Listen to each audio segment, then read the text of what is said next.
Hey, this is Dr. Garrett Harper. So I want to talk to you a little bit about postoperative recovery for breast lifts and breast reduction, because typically the way to do those surgeries are the same, right? The technique is very similar for both surgeries. With a reduction, you get a lift. And with a lift, no matter if we don't even remove some tissue, you will have a reduction because we're concentrating your tissues in a smaller volume of space. So that's just a simple physics formula. So your bra cup size can change, but ultimately we're just trying to get you a better quality of how the breast looks and how the breast feels in either case.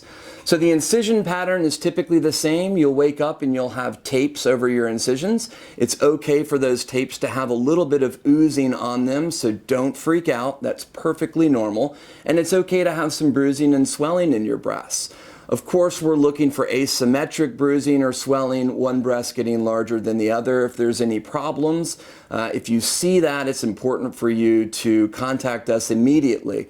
One thing that happens from time to time is that patients will look down at their breast and feel like one's bigger, and that can be because the bra has shifted and is just making it look like it's bigger to the patient from their perspective. So a good thing to do is to take the bra off, sit up nice and tall, and let whomever is staying with you take a look and be able to evaluate you more critically with that posture. Of course, if you have any concerns, always contact us. We can do a lot over the phone, and if need be, we can meet you at the office or in the emergency room. Hopefully that never happens. But we are here for you 24 hours a day, 7 days a week. So fear not, you are not alone in all of this. Now, it will take several weeks to months for the final result to kind of unveil itself to you. Breasts can swell and bruise at different rates. Things can look asymmetric at first and then look absolutely drop dead gorgeous at 2 months. So fear not, we've done our due diligence back in the operating room, and now is just your time not to worry about things, but to just focus on relaxing and allowing your body to heal.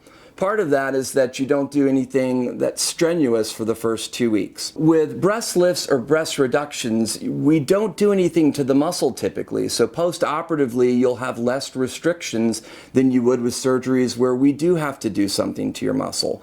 Occasionally with breast lifts and breast reductions, we will have a drain that will have to be placed. Now, typically that drain is removed at 1 week to 2 weeks, depending upon the output and the quality and nature of what's being put out. But that drain will come out nonetheless, and don't fear.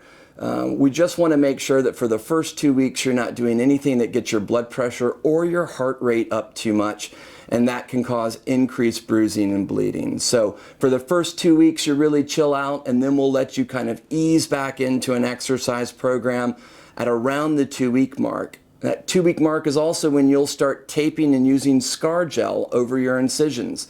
We recommend everyone use scar gel and tape for at least 6 weeks, if not 3 months. That will help expedite your healing process and get you ultimately the prettiest scar possible from your surgery. Thanks.